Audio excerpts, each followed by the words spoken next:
welcome this morning, everybody, to the Astra College chart delineation session. In the US, it's the 31st, and here comes David. So David obviously didn't have much more to do for his, Halloween night. I'm sure you're not getting dressed up and going out, David, is that right? I'm not doing anything. That's all right. So I'm looking at all the people in here, and they're all from this side of the globe, except for you. Oh, I said this side of the globe. You're on this side of the globe. You're in, aren't you? Where are you, Christina? Yeah, I'm in New Zealand. I thought you were Yeah, talking this side of the about globe. in the Yeah. US. Sorry. No. You're on this side of the globe. So David, on the other hand, isn't. Nathan's just popping in now. All right. So what I thought we'd do, but now obviously most of the people here, except for you, Rhonda, were here through yesterday's session. So what I'm thinking might be the best way to do it is let's do two things. Let me just share a couple. That one, I'm just going to make sure I've got everything up that I know I need. I tried to set this up before, but you know what it's like. Yeah. Okay. All right. So what I will do quickly, here's the spreadsheet of the horses. This is probably and I don't think we start here. I think we come back to it. That was my feeling. So we're going to look at trying to pick a Melbourne Cup winner. Now we have one issue. The Melbourne Cup hasn't even decided who the horses are yet. So that's a big problem. So they don't decide until, I thought it was going to be earlier, but it's not till about 4:30 this afternoon. So at the moment, we have 24 likely horses, and I've even got a couple of others that are thrown in just in case they get in. There's about another 2 as well, but I didn't bother with those. I thought, I'm just going to leave that for the moment. So if one of the biggest things is trying to go through and work out, and I set this up in first, I probably should send you all this spreadsheet. That would be lovely. Yeah, I might even be able to attach it so you've got it on your own screen. Well, you can look at this screen for the moment, but maybe I'll send it via chat. Might be I'll better do it later. Remind me to do it later. Attachment. What's that? Send it as an attachment to the emails, because I don't know whether you can download from the chat. Yeah, I should be able to, but no, I think at the end of the day, I think we'll worry about that a bit later. You're right. I'll send it to everybody as an email. I was going to do it last night, but I hadn't finished it because I was waiting to see what the horses were. So when people were jumping into the Zoom before, I was actually still finishing this up. I had good old Rex Bill's book out, and I was going through and trying to work them all out. There are certain things which I'm not too sure. What I've done is I've taken meanings of what from, say, Google and or other sources that I can find. We talk about things like Al Rifa. So Al Rifa, I'm just going to go through a couple, primarily means to Rifa, a major city in the Kingdom of Bahrain, and the Al is a definite article, basically just means the. Rifa is the city's name, so it's like the Rifa. Primarily an Italian word, which also can mean raffle or lottery. So a raffle or lottery can be Jupiter, but as a city, a kingdom, it really comes to me under the idea of Jupiter and Saturn. So anyone disagree? As astrologers, anyone going to disagree with that rulership being Jupiter and Saturn? No? Okay. If you do, let me know, because we all have differences, or we go, no, I find this. And a buckaroo is literally a term for a cowboy. Cowboys sort of come under, but are not like Saturn, but it's also Venus and the moon. That's other bane of contention, because there's no real thing, say in Rex Bill's book, for cowboy. Closest might be a rancher, and even that isn't necessarily same thing. So Saturn is really, so what I tend to do is I go, well, this is really a Saturn rulership. And when I write with, say the moon, means that there's an influence or an underlying factor that's associated to it. You think that there'd be some Mars involved in Buckaroo, because it's actually the cowboy rider? Absolutely. I agree with you. Yeah. Let me just see if I can find where I found cowboy. Did it actually have cowboy, or there's a term for a cowboy? Yeah, we call them something else in Australia. One. And I don't think we have a term in here for cowboy in Rex Bill's book. So believe it or not, I actually went through it, but I do agree, because it's a boy. So there's got to be Mars related as well. So what about Rodeo? Is there anything in your book for Rodeo? Don't think so. Which is more the event, but it's the same sort of energy. Yeah, I looked at cowboy being let me just go to the term. Sorry. This is all good stuff because we've got to try and find out what we think it is. Or not, that's actually how it works. I would say Uranus would be in there. Uranus, and why would you say that? Because sudden and cowboys are unexpected and reckless. surprising. They're, at least the general idea that kind of they're a bit rough on the rough side, but and who wants to do their own thing in a sense. Yeah. They travel a lot. I don't know. Saturn would be a little more stationary and responsible. I don't know where Venus would be at in there. I would see Saturn, at least Uranus in there. I tend to find that Uranus is probably correct. I'm just going to copy and paste in the meaning that I've just been sort of here. Go to here. Buckaroo, cowboy. Can everyone see what I've just posted in? So it basically says a cowboy is a person who takes care of cattle traditionally on horseback in western US and is often associated with this history and mythology of the American West. The term can also be a dishonest, unskilled, or irresponsible person. So someone says, oh, he's a bit of a cowboy. Yeah. That's actually very true. So this is what I'm saying. But don't forget, we're not in cowboy, we're interpreting buckaroo. Okay. Thing is, buckaroo is a term for a cowboy. But maybe a buckaroo doesn't fit the term of a dishonest person because cowboy might be. Oh, he's a bit of a cowboy. We never say, oh, he's a bit of a buckaroo. So that'd be I would sort of look at that. I think what we do, let's come back. I'm going to throw in there Uranus as well, because I think you're right. Somebody who is sort of a bit left of center, but definitely somebody who works with cattle or on a ranch is Saturn. Okay. So a rancher is normally Saturn, somebody who's working this is someone on horseback, and horses are Jupiter. So we could start looking at a lot of different things, but I really think the basic essence is, what do? They work the land and they work hard, and that's very Saturnian. But the rancher might be Saturnian, but I don't know the buckaroo would be. Yeah, well, I agree with you, Rhonda. This is why getting these right can sometimes be very hard, and all of us astrologers have a slightly different view. And I'm glad this is happening like this, because that's exactly, like, look at the next one, Arapaho. Now, that means a member of the indigenous North American people, okay? The Great Plains, historically known for buffalo hunting. Most now live in reservations in Wyoming and Oklahoma. I looked at that as being a race of people or a culture or an indigenous group in some form. Therefore, I pulled that down to being, say, for a group would be the moon, and living within plains or on the land would be Saturn. And also the fact that it would be quite an old connected group of people. Would anyone change that from Moon and Saturn or add anything else in there? No? Okay, good. Well, what I was going to say, we can go through all these, but it'll take a while. So I'm going to just assume I've got most of them fairly close to correct. Let's go to the chart, because I am conscious of you, Rhonda, being take a little bit longer. Or I should say not longer. You're going to have to head off soonish. All right, so let me just go to share. I'll catch up later, Luke. Don't worry about me. I'll just do what you have to do. All right, Melbourne Cup, 3 o'clock race. And I move everyone over here so I can see the screen. Not dissimilar to what we have Breeders' Cup, if anyone really has a look at the chart. The main difference is that the moon has moved a couple of signs, or a sign. It's moved from into Aries, and it's also at about 22 degrees. Can I make a suggestion? What's that? Can you throw Juno in there, because it's right on the MC? Okay. Actually, Rhonda, you can help me. How do I add that point in? Oh, you got to change your set. Let's just assume it's there, because I'm not going to go and do it right now. Juno, I'll give you the degree so people can visualize it. I've got it up on my chart here. Juno is degrees 31 minutes. Wow. Vegetarian. Well, it's right on the midheaven. Yeah. Juno will have an impact, okay? There's no question about that. I think I've said in the past, so it'll have an impact if one of the horses relates to Juno. Can someone, because I don't usually use the asteroids, anyone explain to me what Juno represents or what it means?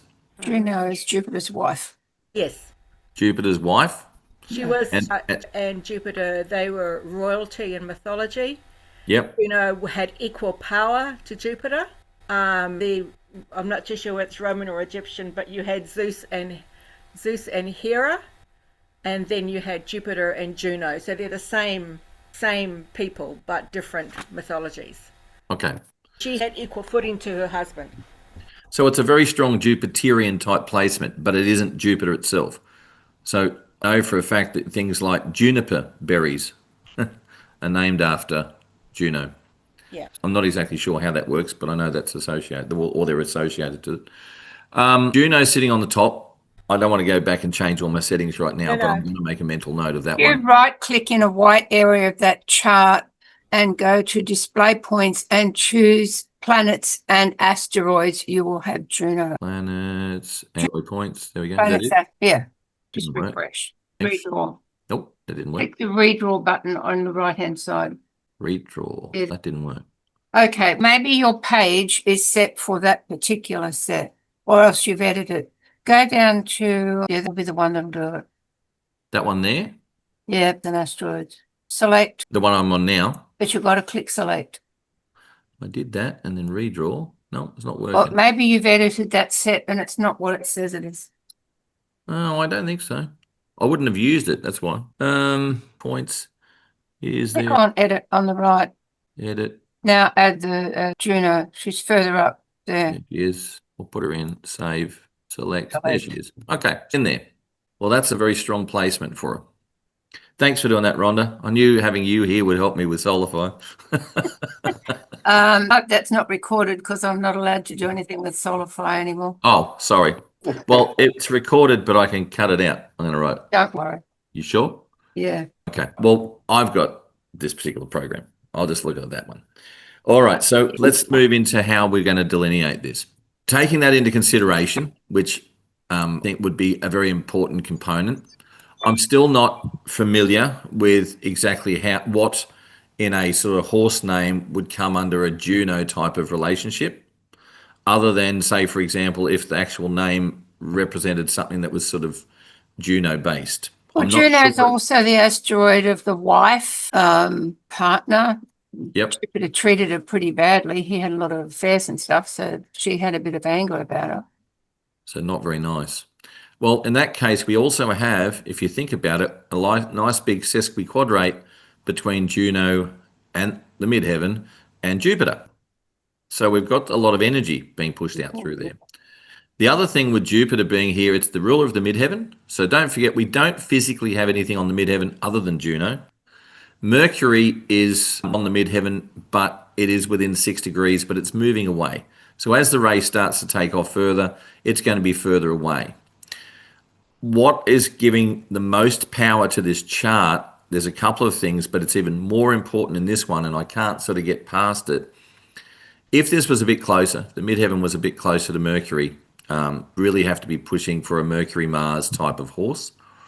Because look at, and also with Uranus, look at Uranus and Mars. They're nearly in exact opposition. That aspect in itself will be very strong for that race. When you've got such a strong aspect between two very powerful planets, that's going to have a big influence. The other thing is, I don't know if anyone's aware, but Mercury sits at the midpoint between Mars and the midheaven. So Mercury is being triggered by Mars, which is being triggered by Uranus. This is a very strong position. It's not foolproof, meaning it's not right on the midheaven. If it was on the midheaven, I'd go, oh, definitely going to be a Mars-Uranus horse, not Mercury involved. But then you've also got the issue of having to, or sort of work with it. We also have another big aspect in the sky, which is the moon.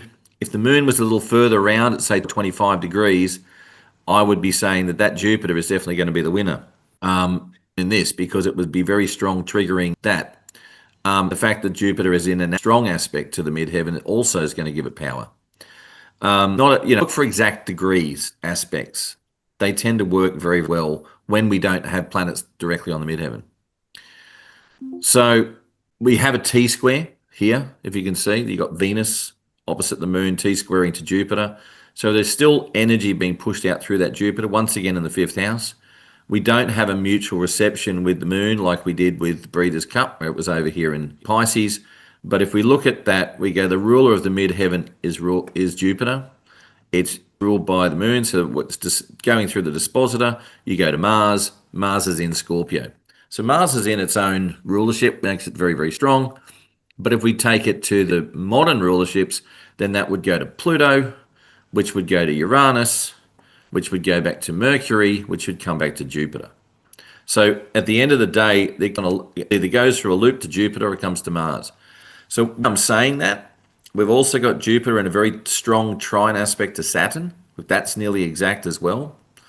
And that means that Saturn is not making an aspect to the midheaven, but Jupiter definitely is. So you've got a lot of power coming through here. The hardest thing to choose now is which is more powerful on the day and which is going to actually, winner. But you put your hand up like you wanted to do. Say something there, Olga. No, I'm scratching my Your head. I'm scratching my head too when I look at this chart. Not a simple task. Like always, Melbourne Cups and things like that. I think anyone who was here yesterday, let me show you something. I'm just going to jump out of this chart. I'm just going to show you another one. Melbourne Cup notoriously difficult to predict. It's just such a but I'll show you the difference particular. of why this was easier to predict a couple of years ago. Okay, I showed this to everybody yesterday, but I think if it might help you with your assessment and why I'm saying what I'm saying. This is the Melbourne Cup from 2022. Right now, the difference with this one is we have my screen would stop and move up. We have a midheaven at 7 degrees of Sagittarius. Can everyone see that? Because my screen is Yeah. You have the midheaven at 7. You have the moon at 7. So what we got is a degree, a very strong aspect. And that's about to hit the moon by aspect. It's only a sextile. On its own, you wouldn't think too much. But then we look at what the moon is aspecting at the same time by exact degree. And look at this. It's squaring the sun. So it's got a very strong position to the sun. We also have the part of fortune down here at 8 degrees. So we're talking about a strong component. The ruler of the midheaven is Jupiter. The ruler of the ascendant is Jupiter. This is interesting to note. Look where Juno was, right on the ascendant. Okay. The midheaven here, the ruler, is in rulership in Pisces, conjunct the modern ruler, Neptune, in Pisces as well. You're talking about both of them are in Pisces conjunct each other. So there's a very strong Jupiterian, and I go past the Neptune because it's only the ascendant ruler. The midheaven ruler will be the strongest for the outcome of the event. And so therefore it's still in a very strong position in the first house in rulership. So what happened was I looked at it and went, well, there's going to be a strong Jupiter, but I couldn't get past this strong moon aspecting the sun and triggering it here via the midheaven. So it was literally hitting by degree to the midheaven. When you have a moon, I should say, aspecting or triggering by exact degree, it tends to amplify the qualities of the planet it's hitting. It does that more so than represent itself. So what happened in 2022, I looked at all the horses and I thought, which ones are related to the sun? And in that list, show you that as well. Okay. See here, drag that over there somewhere. That's it. Here's all the horses that ran, and I looked for a Jupiter-based horse. I should say sun-based horse. And when I came through, all I found was 2 of them. Sun Saturn with Numerian and Sun Jupiter with gold trip. So a trip being a journey, it could be Mercury. That's why I wrote with Mercury, but really it's Jupiterian. You're going on a trip, not just going down the shop. Therefore, that looked to me, said, well, that's Sun and Jupiter together. And out of all the horses here, that was the only one that was Sun Jupiter. And I went, well, you know what? With that moon the way it is, and Jupiter being as strong as it is in the chart, and the fact that it's hitting the sun and the sun is gold, it's got to be the winner. And guess what? It won. It's also an overseas horse. Yes, exactly. And also in a Jupiterian sense. And if you go down through your scenario, Olga, we're talking numerology, it was number 1, right? So number 1 is the sun. What it was to me, I looked at it, and it also had a great jockey. Look, Mark Zara running on it. And he looked at that and went, nah, probably going to win. And sure enough, I won. But why it was a bit easier to pick was because we had this lovely trigger from the moon that identified a particular planet, and it was by degree exact to the midheaven. And I went, well, that's going to be the strongest point. That's going to be the power center, you could say, of the chart at that point. And we don't seem to have that with this chart at the moment. That's what the issue is for trying to pick today's winner or this week's winner. I'm just going to go back to Melbourne Cup. We'll go back to the chart and we'll keep looking. Does that make sense, Rhonda? Yeah. So that was where that became easier to pick. Now we're back to here. So when I say let's pick this together, sincerely, I can get it wrong. I got that one right. I got Without a Fight right. But last year I got it completely wrong. I went with a Saturnian-based horse rather than a Mercury-Jupiter horse, and it was a Mercury-Jupiter horse that won. So even though they were quite strong. In this case, we had the same dilemma. We're going, so what is actually going to be the strongest? Is it the Jupiterian rulership of the midheaven, which always has a strong, it's in Cancer, so it's in exaltation, and it's also in a T-square. And it still is being triggered by the moon. It's just not quite there yet, but the power is there because it's coming in through Venus and Jupiter. In essence, it's getting aspects from everywhere. Wide degrees, it's actually connected very strongly to Saturn. So is this, to me, I look at it and go, so is this a strong Jupiter-Saturn-based horse? Because in essence, is in Jupiter's sign, being in Pisces, a very strong position. That's the exact degree as well as Jupiter. Exactly, that's what I mean. So this is a very strong one. The other one that's really strong, though, look, is Mars and Uranus. Because about 13 hours after the race, Mars and Uranus become exact at 0 degrees in Gemini. And that's also at very late degrees of Scorpio where it's ruling. It's a very powerful position for Mars. And it's opposing Uranus. So I would also look at this and think, well, chances are it's not going to be the favourite that wins. But let's have a look at the midpoints quickly. Look at the dial. Put it on the dial because you'll find your answer. Yeah, let's go to there. All right. So let's go to the midheaven. I agree with you. Where's the midheaven? I can't see it. You haven't got your midheaven in there. Why not? I don't know. It's 10 of mutable. So it's at Well, it near should be there. Mercury. That's where Juno is. Yeah, put it on Juno, but I don't know why it's not on there. Neither But he do I. hasn't got it selected as a point. Well, I have normally. I don't know why that's happening. So we have Venus, Jupiter. Jeez. Well, it's actually Jupiter's exactly sesquiquadrate to the midheaven. Yes, exactly. So right. that's so important. That's like Very powerful aspect. that's actually the strongest, the closest aspect that moment. Yeah. That's why I think, and I'm going down the same path as you, Olga, I think Yeah. Jupiter is going to be the winner in the day because and it's drawing strength from Saturn as well. Yep. And it's Saturn's in Jupiter's sign. And Yep. Jupiter is in exaltation.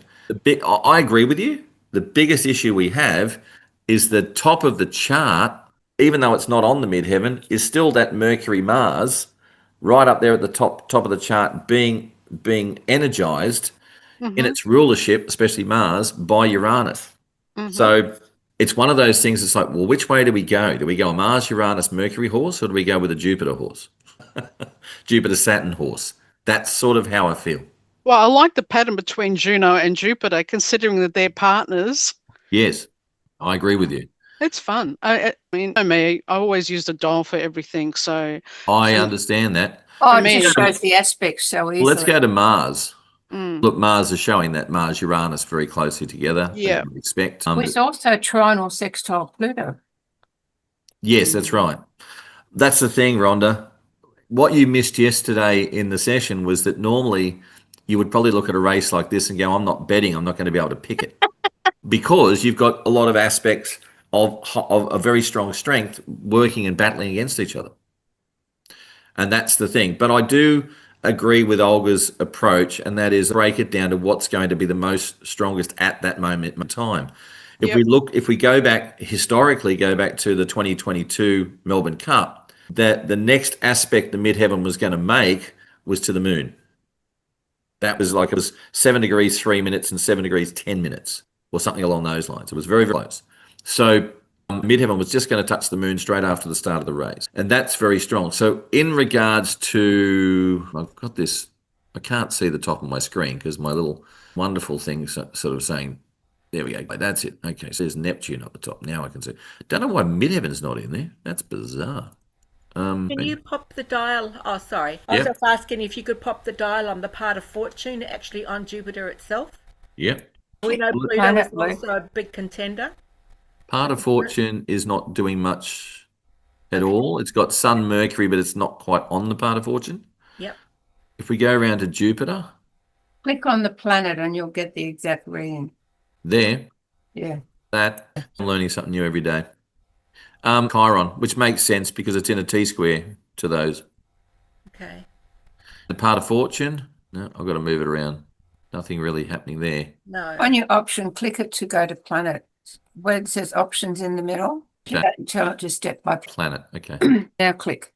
So if I went to the sun, No, click in the arrow in the middle. Right. On the little box. No, at the top.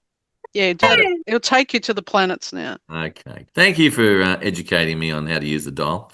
Well, there's your part of fortune with Venus being Neptune. Jupiter is Chiron, Venus.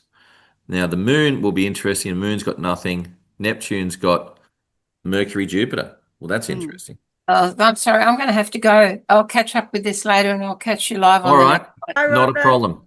Thank See you, you. Ron. See Bye. you again. Take care. Right. So Saturn is by itself. We've got somebody emailing me. So what's that one? Oh, that's the notes. So that's, bear with me. I'm just someone I think. Oh, is that you? Oh, I think you sent me an email. Sorry, that's all right. Now, and the next one. Let's go to there. So that's the nodal axis. Juno itself is Chiron, Venus as well. Well, that's interesting. Yep. Because they're across the dial. Yes. So they're going to activate the same midpoints. Yeah.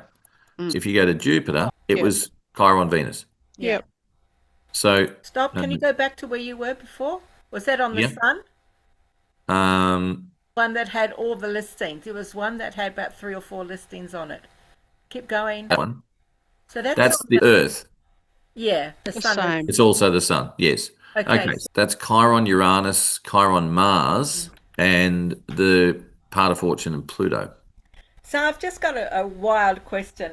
With this being a race, and with Chiron being half horse, do we consider Chiron? It's a good question.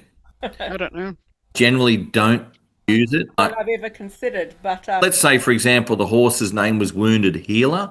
I'd probably consider it. that might be a dead giveaway. But that's the sort of thing I'm talking about. You know, you never know. You might have a horse called Chiron. Say it tongue in cheek, but I was talking. You know, it was a horse race. I can't remember if it was in the US or here, and its name was Juno, and it won when Juno was on the midheaven. Yeah. And Robert pointed it out to me. So there's a situation where we have Juno on the midheaven in a very strong aspect to, and I'll go back to the wheel, in a very strong aspect to Jupiter. Look at this. We've got the same situation. Midheaven has moved past the exact sesquiquadrate to Jupiter, but it's only just about to hit itself. So still think that's a very strong aspect. I think we need to try and decide whether that Jupiter has an association with that moon Venus. So does it bring any Venusian energy in? That's another question. Or is the Jupiter with the Saturn? If that's the case, they're the sorts of energies there. Is it Mars, Uranus with Mercury? So we might find it's a combination of both. Shall we go to the horses? Sorry, can I make a? I'm just looking at the horse listing here.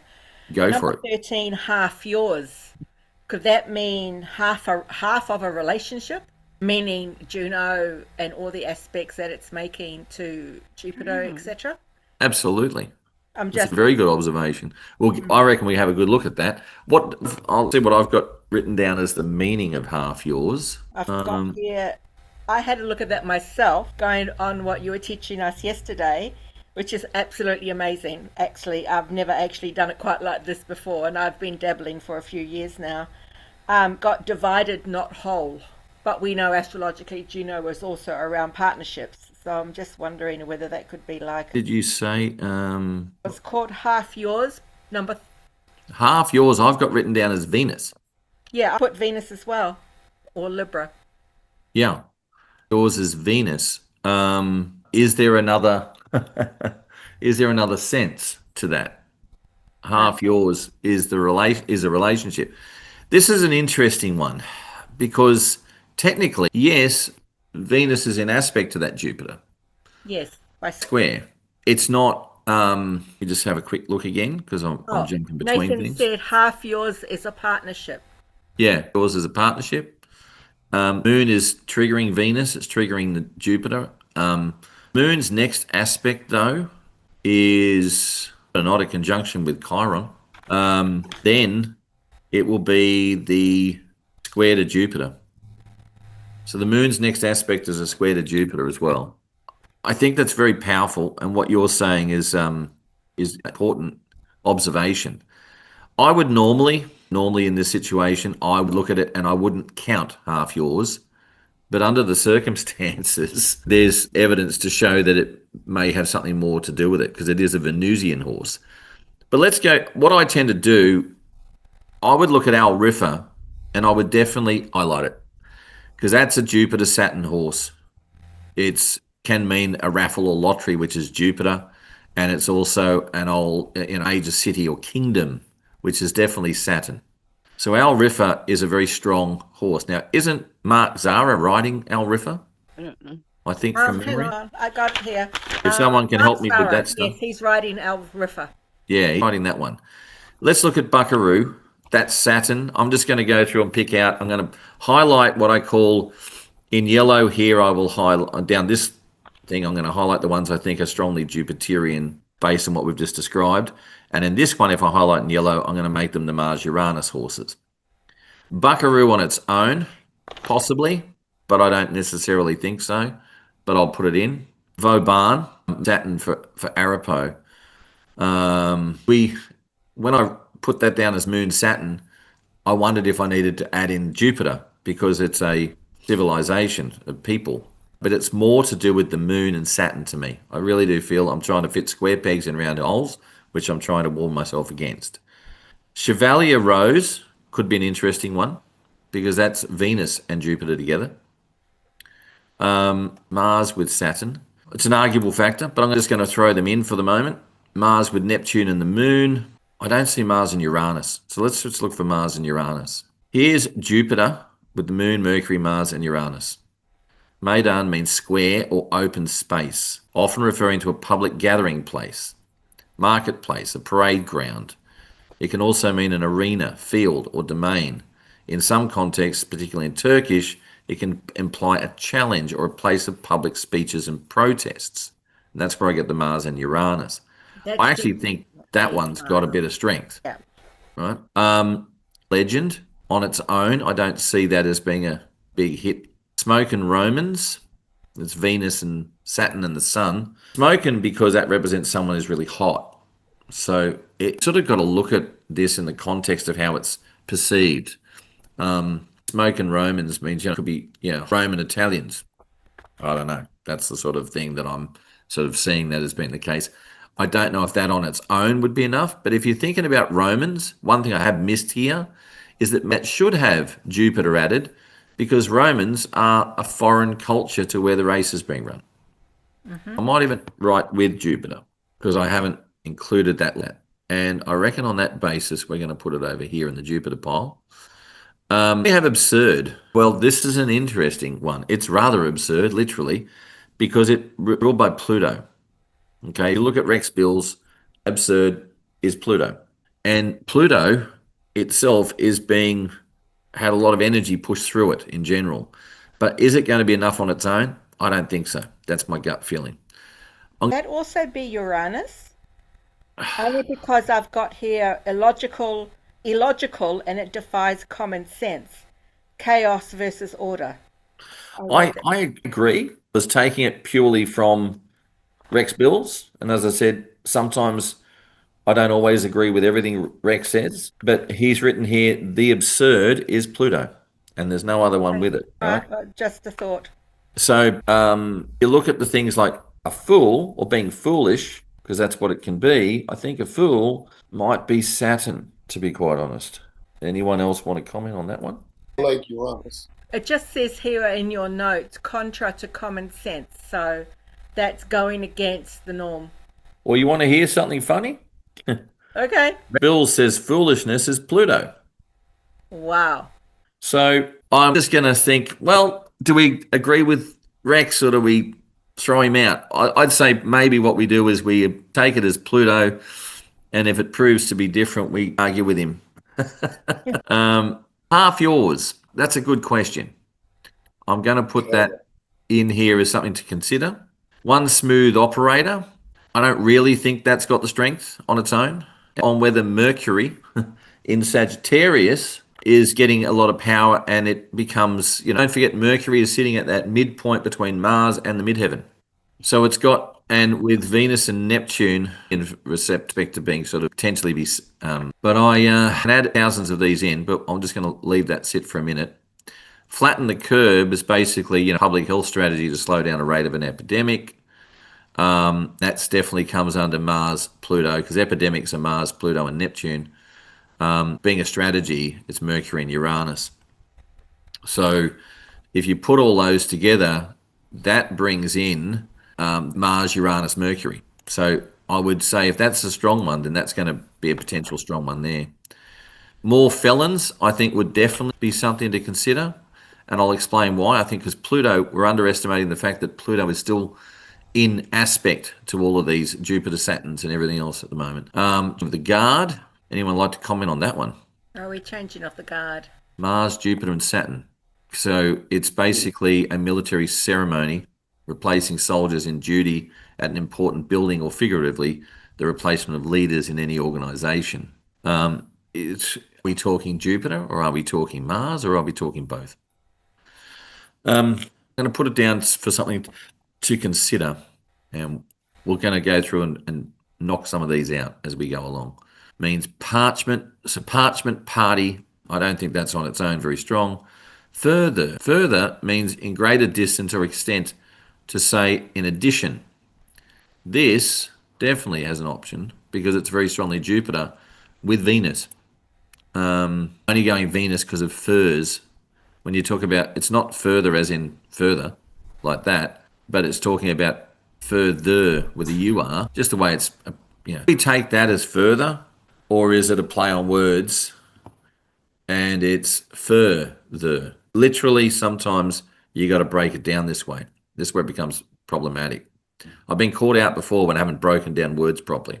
River of Stars. River of Stars is actually a romance novel. Also, if you think about a river, is Moon Neptune. Stars can be Uranus. Stars can also be the sun. If you're talking about a star, like our sun is a star. But if you're talking about galaxies, so stars in general, galaxies, which really is Uranus. It's like the Milky Way, also a name for a romance novel. It's a romance novel. I haven't included there Venus and Mercury, have I? So I'm going to add those in. Is everyone confused yet, as much as I am? I like David's laugh. Goody two-shoes means a goody two-shoes is an informal way of or often a disapproving term for someone who is excessively virtuous, obedient, and well-behaved, sometimes to the point of being annoying or smug.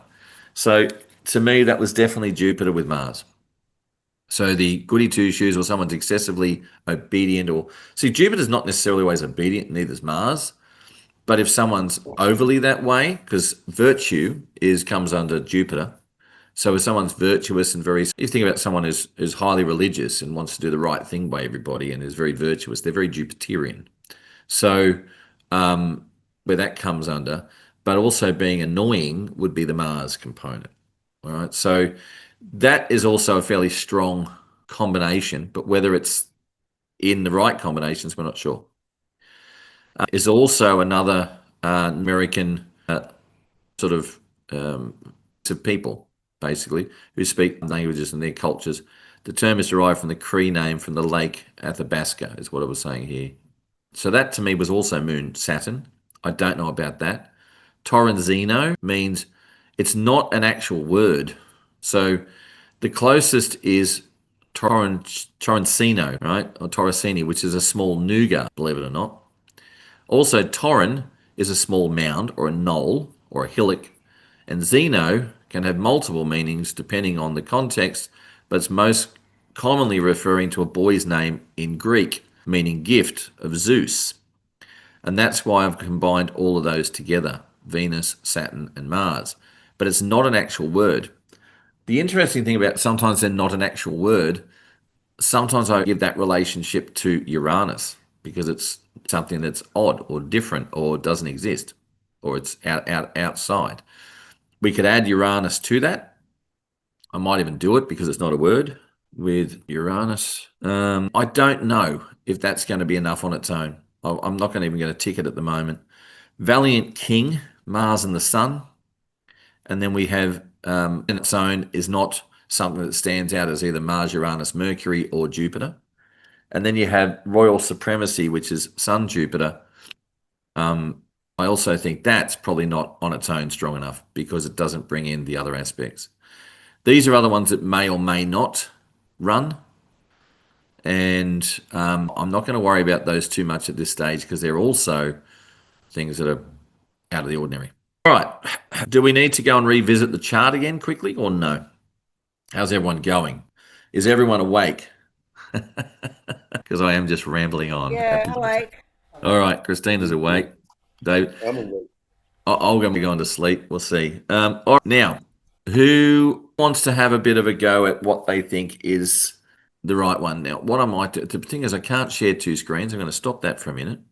I'm going to go back to the Melbourne Cup chart for a minute. And let's do another reassessment. I tend to go back and forth. And I like to go a bit back and forth because then I can go, all right, I've got that in my head. Now I want to reconfirm what I'm thinking and where I'm at, etc. So let's go back over what we're seeing. I agree with Olga. This Jupiter sesquiquadrate the midheaven and Juno relationship is probably the strongest aspect at the time of the race. It's also a very powerful planet because Jupiter is in its rulership. The thing is, it's also in the fifth house. It's trining Saturn, so there's definitely a Saturnian influence coming through with Jupiter. Jupiter is the ruler of the midheaven and the ascendant, and also is the ruler of Saturn itself, which is a hand over here to Jupiter. The other thing with this Jupiter position, it's in a T-square, so it's next. The moon's next aspect is going to be to Chiron and then to Jupiter by square. And Venus, you'll see here, although it's in square with Jupiter, is moving away. So its power is not that great. If Venus was approaching, if this was at 24 degrees, there I would give a lot more emphasis to that Venus. However, I'm also looking at it going major planetary patterns, and they produce a lot of energetic influence. I said Pluto, don't underestimate it, is Pluto is in opposition to Jupiter, not by sign, and it's a fair way away. But it's being hit by that Uranus just here, and Mars and Mercury. So when we ruled out absurd, the question is, should we? Because have a look here when you've got, if this is the most powerful aspect, and I think that is the most powerful aspect itself, Mars-Uranus opposition, the reason I say it's the most powerful is because it's the highest point of the chart. It's the planet closest to the midheaven. Mercury, it's just past Juno's up there. But it also means that if Mars is opposing Uranus, it's sending this energy out through the 1 degree of Pluto. So this is forming, like, call it an easy opposition. So you've got the opposition here in a trine and a sextile. So that energy is being pushed out through Pluto. It's sort of doing the same here with Jupiter, but Jupiter's further away. Jupiter's too far away by degree really to count as a sextile to Uranus at this stage. You could, but you'd be fitting square pegs in round holes. So we have this strong Pluto, and Pluto is in Aquarius, which is ruled by both Saturn and Uranus. Mars is in its rulership. So this is also a very strong point. My question would be something like absurd, because it's a Pluto horse on its own, get a place. It might end up with a place somewhere. We'd have to have a look at its form and other things that are associated.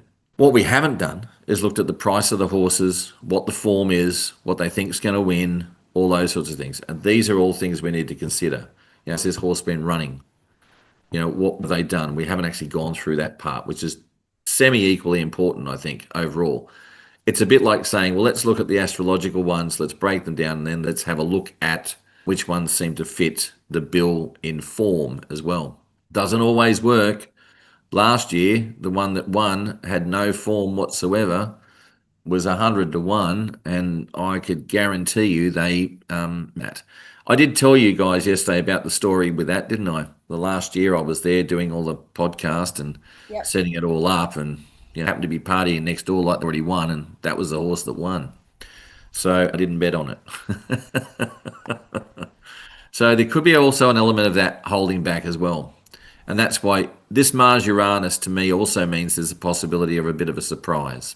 And the interesting thing is with that moon here, Venus in the 8th house, if you look at it from a chart point of view with Jupiter in the 5th, there's a good possibility that there's going to be a lot of cash paid out, other people's money, to the public over here. So there's a good chance there will be some big payouts. So I don't see this as going to be a favourite that wins the race. So let's, re-looking at this, I'm sort of giving equal weight to this whole Mars, Uranus, Mercury, midheaven type scenario as I am to the Jupiter relationship down here with Juno. But that Jupiter is going to be bringing in energy from somewhere. So it's going to mix in with Saturn, and it's going to also mix in with Venus. And all of them could be thrown out by the fact that Pluto over here is getting all the energy from there, and it's very powerful as well. All right, let's go back to the horses. Let's see if I can share something else for a minute first. I hope this is all making sense. Okay, I'm going to share this screen just for a minute. How are we going for time? We're doing okay? Hour has gone. All right, I'm just taking us to the odds page for these horses. Okay, you'll notice that Al Riffa and Half Yours are pretty much close on favourites. Look, at this stage, we're not sure how that's going to run. Is 13. Absurd is around 17. Further, which we talked about being potentially Jupiter, is at 26. Chevalier Rose at 34. That's very much that Venus Jupiter. The curve was also something that was probably pretty strong as well. I don't see, they've even got Birdman in here, which we don't have. So Birdman would be Mercury and Mars. Also an interesting one when you talk about it being Mercury and Mars are at the top of the midheaven, and he's a very Birdman is someone who can fly, and Uranus is flying. So if Birdman runs, I think it's got I might even just go back to that in the sheet here. I've got Mercury, Neptune, Uranus, but it's also Mars. I'm going to add that in. It's 20 horses. All right. Anyone want to make a stab in the dark at what you're thinking so far? Has anyone got any thoughts in their minds as to what they're favouring? Or are we still way off that yet in your heads? Whoa. A lot to consider. Yes. I think you can pick horses individually and maybe looking at first, second, and third, or maybe even fourth, by taking the 4 strongest aspects and maybe relating them to the horse. To pick a winner outright, as you know, the Melbourne Cup has always been a tricky one. Yes. I think like you pointed out that there are several strong aspects and anyone could win. But I think if we relate those aspects to horses, then and cut it down that way, then you might have a stronger picture when it comes to, like if you wanted to put together a trifecta or something.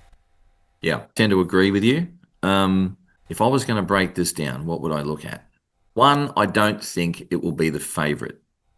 However, that said, I'm not guaranteeing that someone like Al Riffa with that strong Jupiter-Saturn wouldn't at least get a place or come close to winning. That would be one of my guesses. I'm not sure about Chevalier Rose.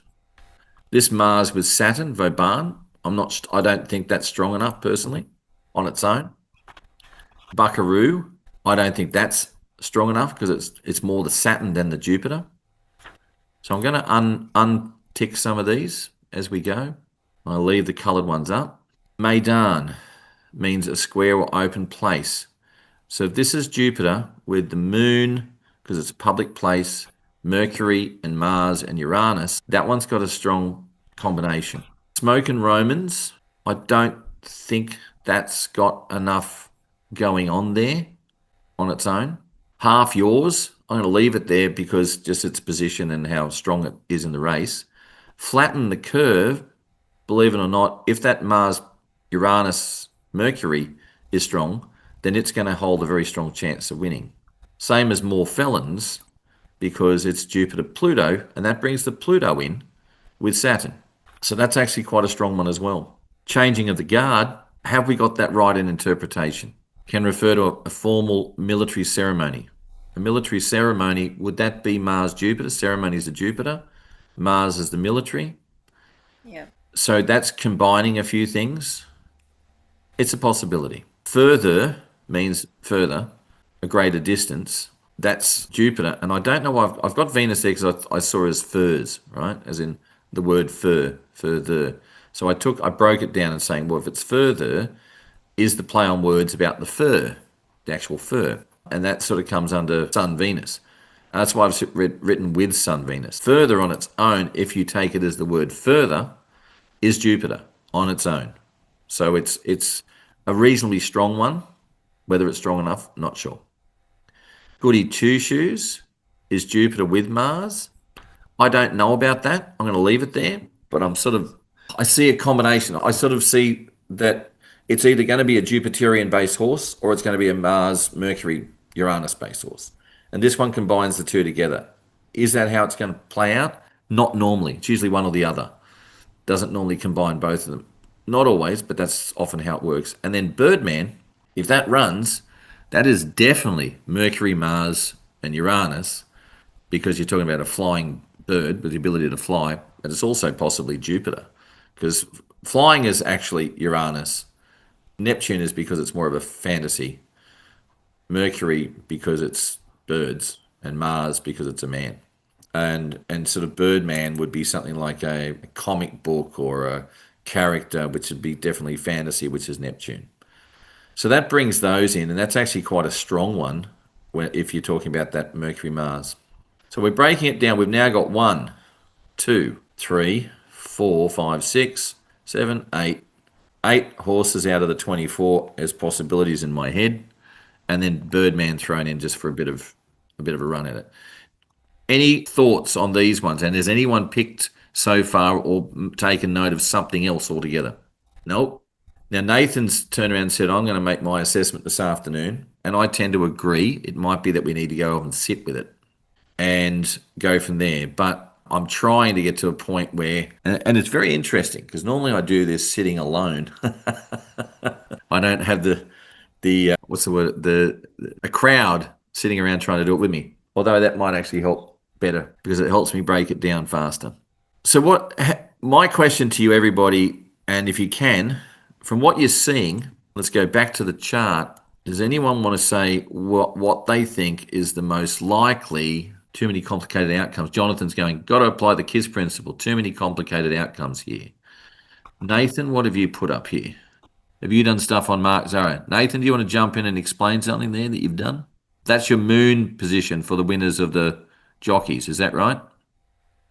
Yeah, so that's just what time they most likely win in, which will be part of what I do this afternoon when I go through it. What I might do you mind if I share that with everyone? Yeah, that's fine. I'll do the rest of it tonight anyway. I might just email it through if you want to send it to them if they want to use that. That'd be great, thanks. Let me have I got anything shared yet? No, not yet. Where did I put it? Where did that go? Nope, that wasn't it. Stop share.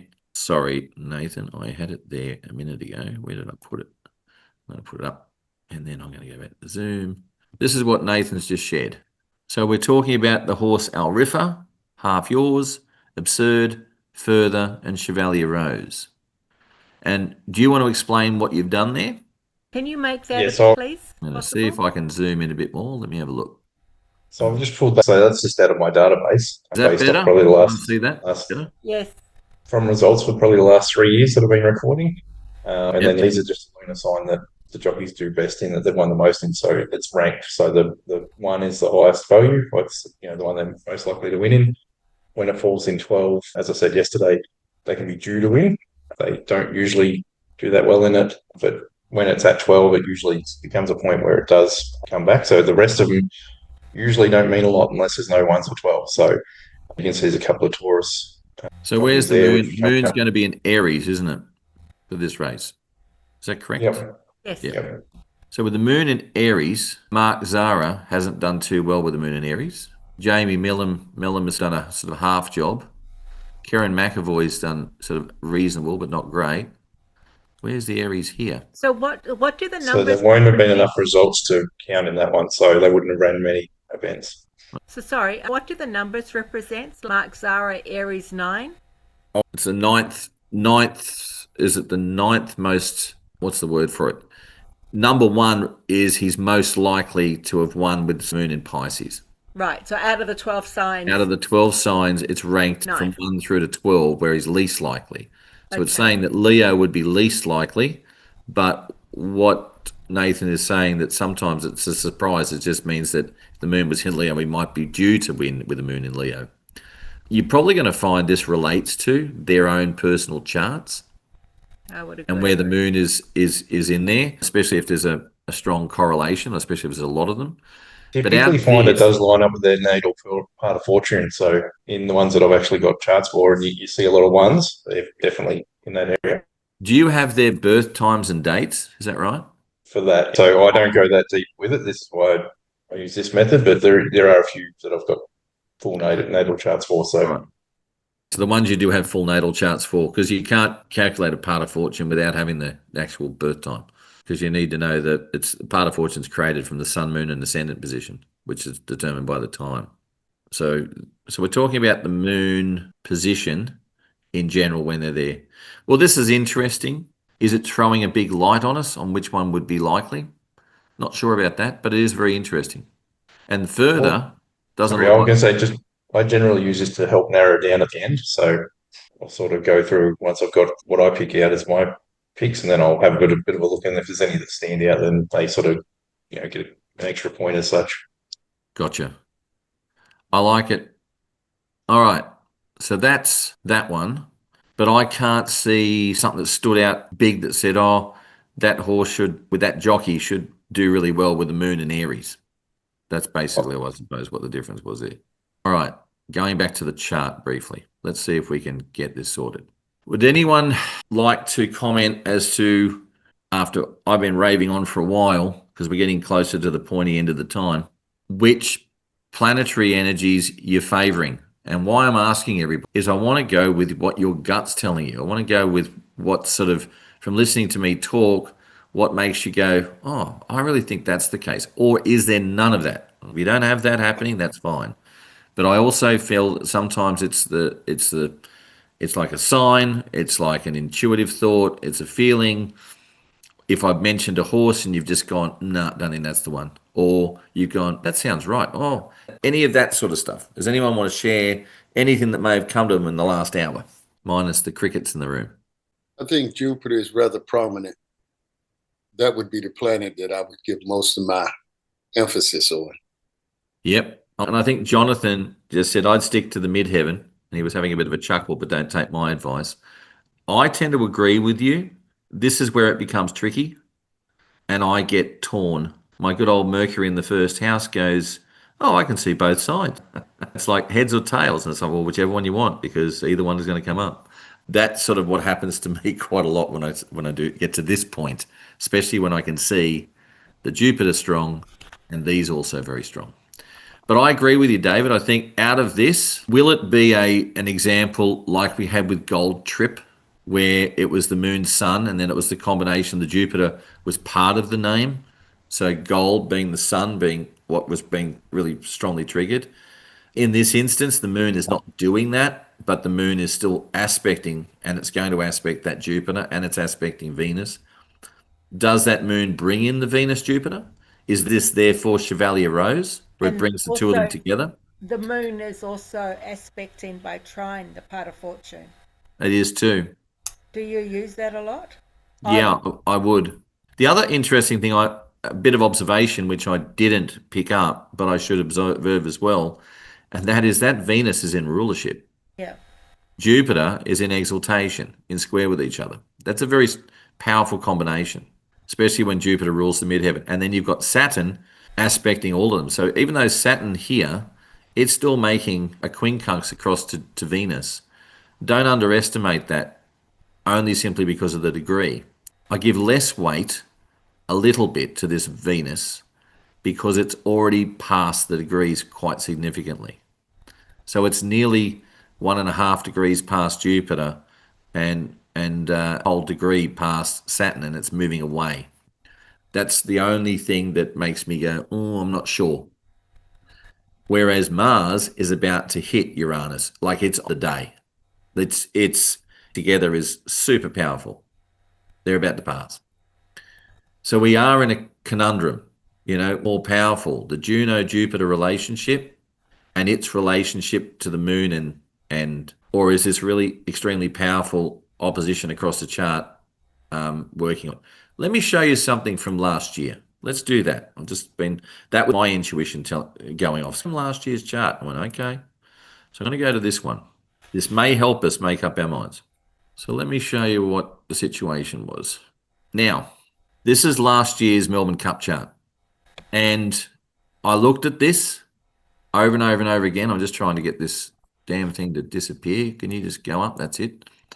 So we're at 11 degrees. We have a moon at conjunct Venus, but notice it's passing. The moon is past Jupiter. The moon is making a quincunx to Uranus, probably one of its next aspects. It is also, interestingly enough, trining the part of fortune. Look, doing the same thing and approaching, which is interesting to note. We have Saturn right on the ascendant. Juno was sitting over here, and we had the sun at degrees. Really, I looked at it and went, okay, we've got Sun trine Saturn. It's an exact trine to the ascendant, etc. The ruling planet of the midheaven was Jupiter. Jupiter was in Gemini. Gemini is ruled by Mercury, so it's in mutual reception between Mercury and Jupiter. If I go to the dial, let's just do the dial, and we move that. Why can't the midheaven showing up? Options, a step planet. I don't know why midheaven's not showing up. Where was the midheaven? It was 11 degrees. Olga, could you help me out where this would be, where the midheaven would be, if you can hear me? Right past Venus. It was near Moon and Venus, wasn't it? It was just, Yeah. So it'd probably be over here somewhere. I don't know why it's disappeared. So it'd be around this area here, and that's between Venus and Jupiter. Let me just see if that's right. Wheel. No, it'd be further away. Let me go midpoints.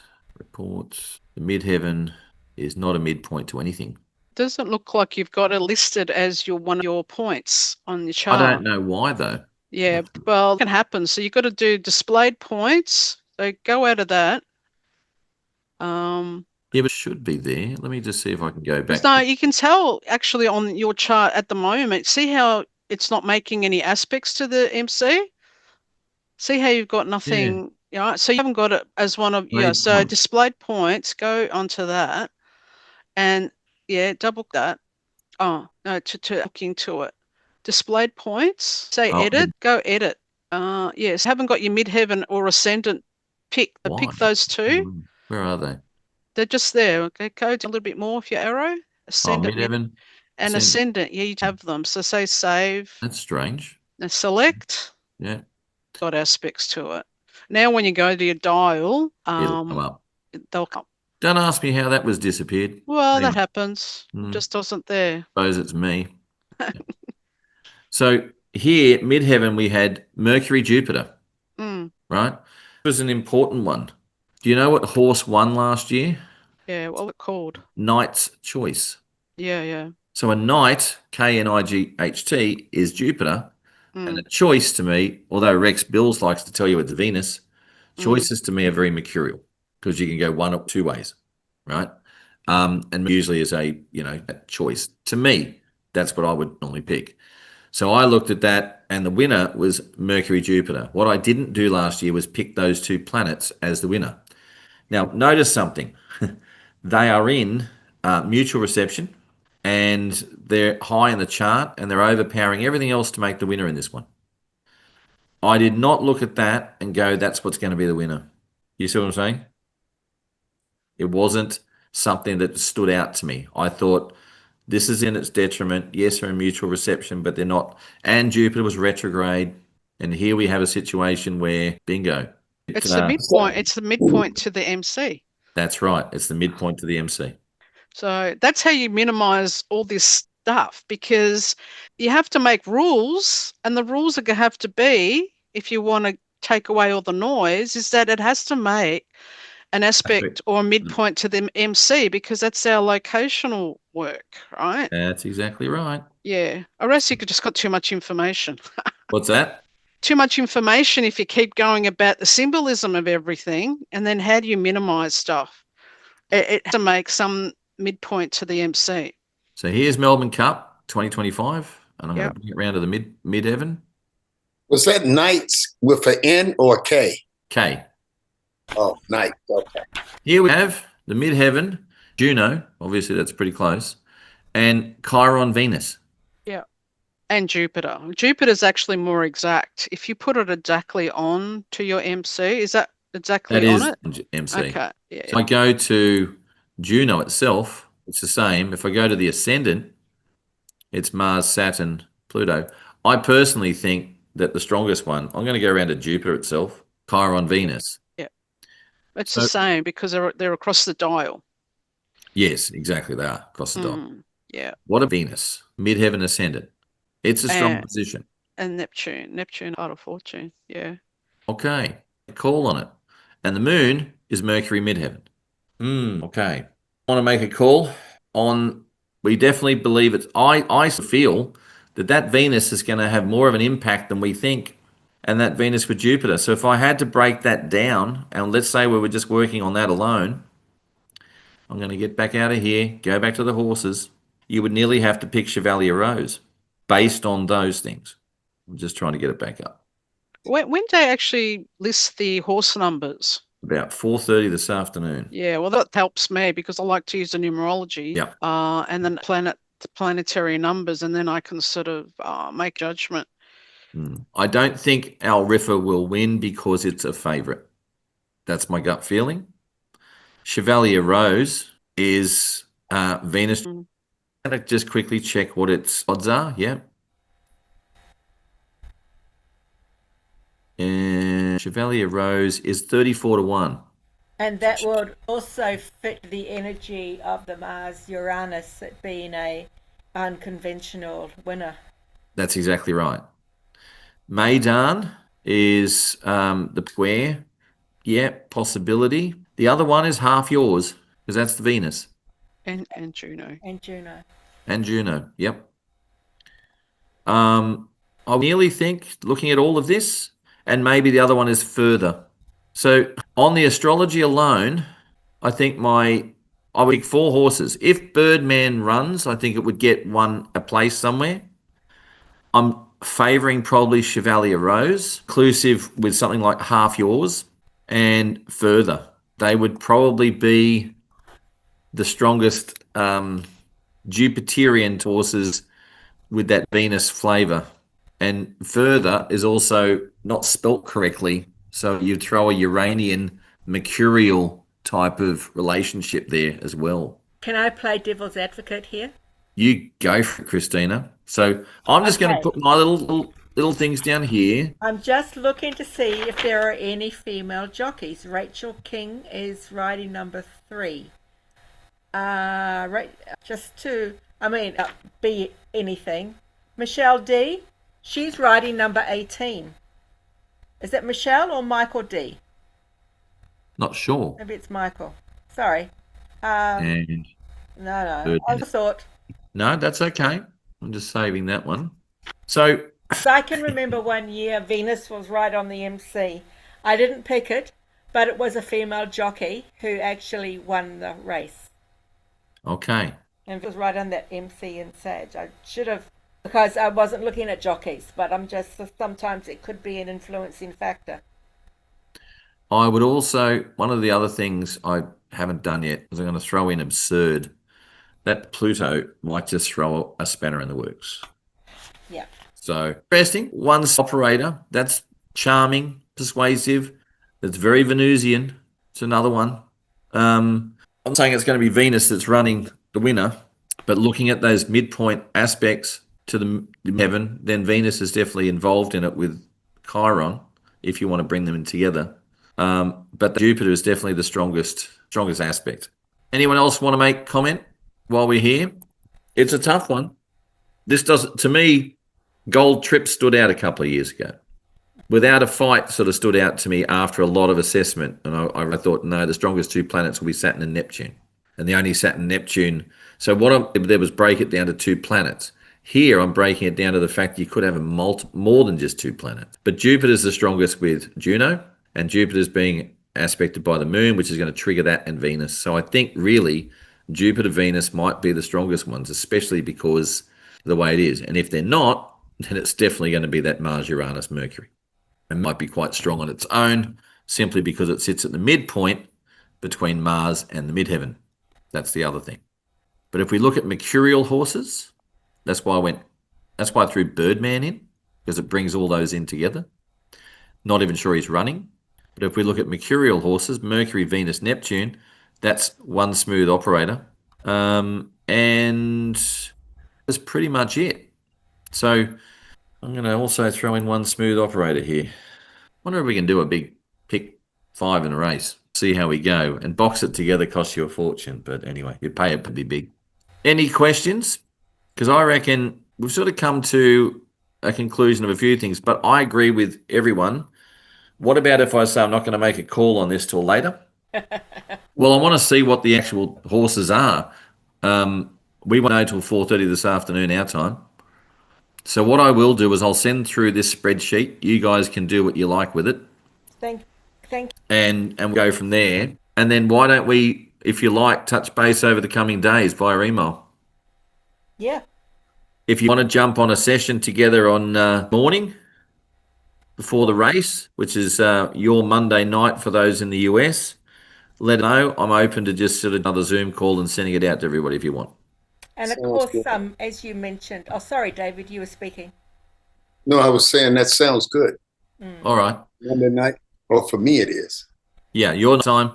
Our often, especially the Victorians, don't you get a day off technically, or people get a day off down there? Yep. Olga, that's right. Yes, we do. Yeah, they have a day off for a horse race. I love it. And when they have the footy grand final a couple of days before and the parade, they always take days off then as well. You know, down there for 13 years, so I know what it's like. Whereabouts are you, Olga? I'm Melbourne and Eltham. Oh, Eltham's lovely. Yeah. I used to play rugby against Eltham. Yeah, I live here. Yeah, beautiful stuff in the hills. Yep. Yeah, I was in a number of places. So over in Sanctuary Lakes, then I was in the Docklands, then I was in Yarraville and Seddon, Yeah. and then I moved to Edithvale and Aspendale. So sort of real mix. All right, Thank you. let's finish one up for the moment.